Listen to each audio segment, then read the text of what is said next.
Hey everyone. Today I wanted to talk about something that I feel like hasn't really been touched on yet. Is selling vintage Rolex the same as flipping a Rolex?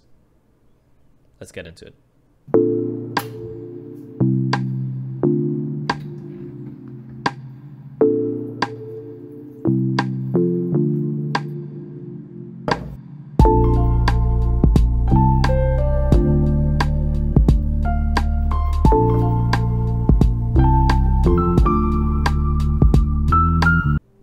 So first things first, we'll have to determine the definition of flipping. What is flipping?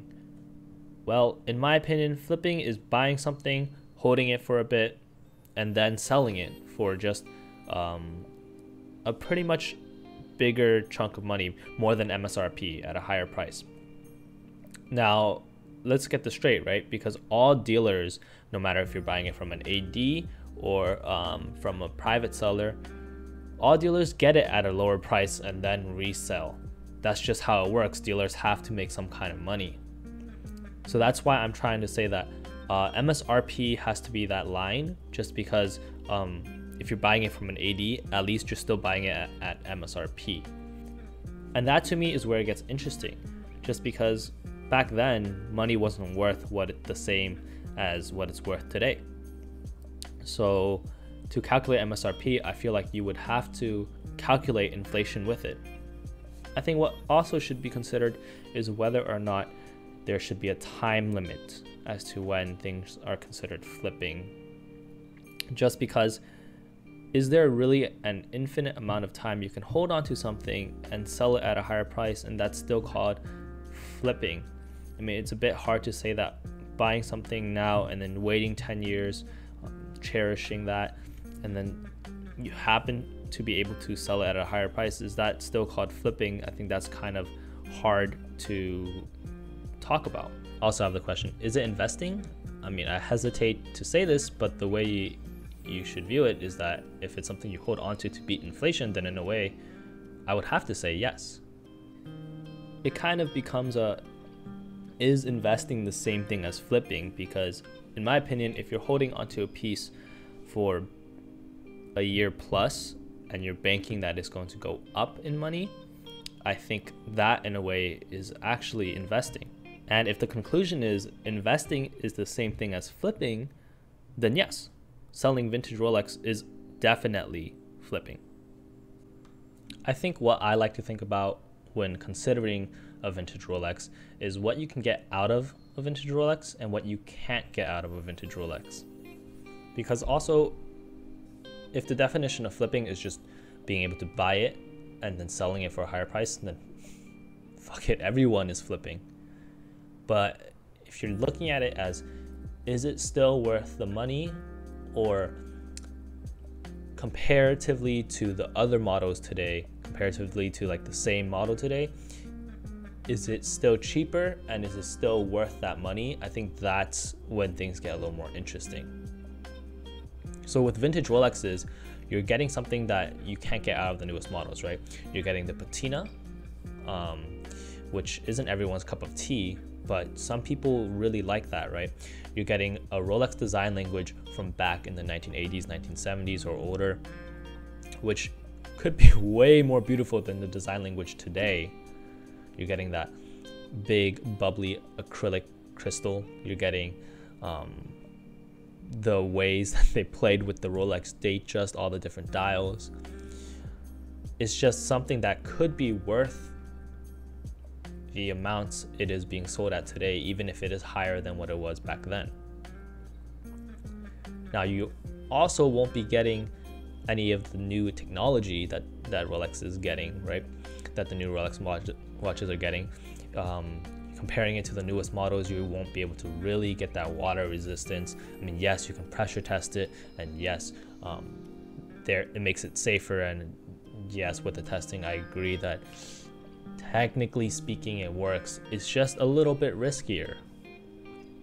You just never know when that thing is just not going to be water resistant anymore. It's a vintage Rolex. It's vintage. Things get wear and tear. We won't talk too much about materials, but how materials work is there's stress factors, and over time, things wear down. My opinion on it is that a vintage Rolex should always be cheaper than the equivalent model of it is today. I don't mean like equal price or like slightly below. I mean like seriously, it should be considered a used Rolex. So let's say like after flipping or after buying a luxury watch, you lose about 35% to 50% of the value of the watch. I really think that a vintage Rolex should be 35 to 50% less than how much the newer models cost. And I know that's not always realistic. I know that's not a realistic view of things. I think that vintage Rolexes will keep going up in price until it hits about equal with the newer models. But in my opinion, it really shouldn't be. And once it gets to that point, I do firmly believe that that is just flipping and that is exploiting the Rolex name. I think one of the biggest things that you can get out of a vintage Rolex is that you're still getting a Rolex, the name of a Rolex, at a cheaper price.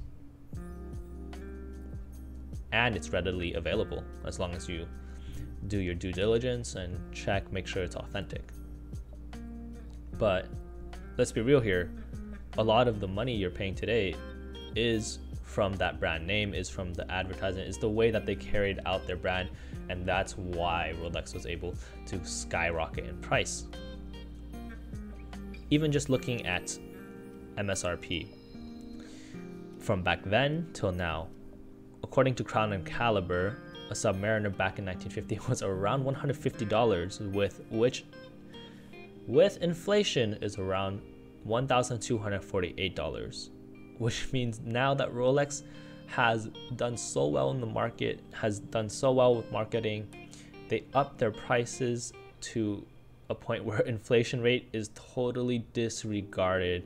Are you still getting that same quality as you were back then, or was back then the quality was really worth only $1,248? That's kind of hard to say. I think that Rolex has definitely improved in their technology, improved in their materials, improved in the way that they make their watches, but I don't know if it's worth $9,000 more than what it was back then, because back then, if you've ever held a vintage Rolex, the quality was still really good. It was still very impressive, because I remember when I first got my Rolex Datejust 16013, I believe it was a 1980 model, I was blown away at first. You know, the vintage charm was really something else. It really put a smile on my face. The finishing was great for its time, and that fluted bezel was just really something different. But as I wore it more, it's quite obvious like the flaws that a vintage watch really brings. There's no lume due to the patina. The power reserve is not as good as it was before. Our accuracy was still there, but worried about potential damage. It's more delicate, and if you don't get it pressure tested and take it to a watchmaker to do continuous checkups, it's quite risky. I mean, it's not bad, it's just what comes with a vintage watch, and you have to realize that when you buy a vintage Rolex, you're not getting a Rolex of this day and age or this generation. And that's how you should price these Rolexes. Like, is it worth the charm? Is the charm worth the pricing above retail? And how much below retail of the corresponding Rolex model should they really be due to other factors? And if you think about it this way, the vintage watch is still Rolex quality, just not the same Rolex quality as today. But that means to me, it's either only worth a bit more than what it cost back then, or the Rolex today isn't worth anything that is like priced at today. And what comes down to is you're paying for the crown. So then with all this talking, what is the conclusion, or my conclusion? My conclusion is that yes, I think selling a vintage Rolex nowadays is definitely considered flipping. I think it should be considered flipping by all definitions of it, whether or not it was from 10 years ago or 5 years ago. or 20 years ago, 50 years ago, it went up in price, but way more than what inflation has really went up. And in a way, to me, investing is the same as flipping. And I think there's this bad air to what flipping means. But I think if the question is whether vintage is worth it, that's a whole different story. I feel like as long as it's treated like a used watch, a used luxury watch, 35 to 50% lower than retail price of a new corresponding Rolex watch, then I do think it's worth it.